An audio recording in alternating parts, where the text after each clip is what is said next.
So my name's Bill Swann. I'm a glassmaker and I work out of Portmarnock. Have a workshop in Portmarnock. I make glass usually by kiln firing in electric kilns. I can blow, I do glass blowing, but mainly I work with kiln fusing glass.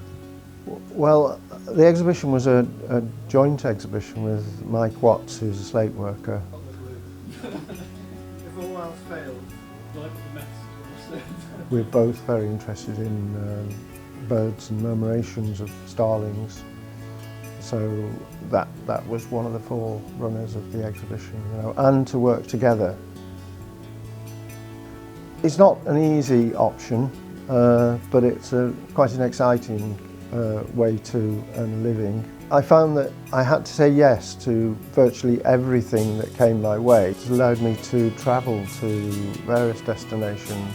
I was selected and went to Japan in 1995.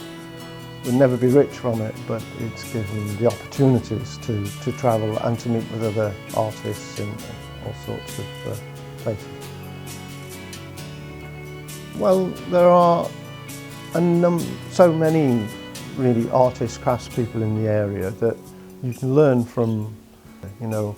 From the first exhibition in Theatr Dudri, which was offering a couple of glass bowls in a cabinet to a one-man and two-man exhibitions in Oriel Mon. It's always been because whatever, just say yes, I can do it.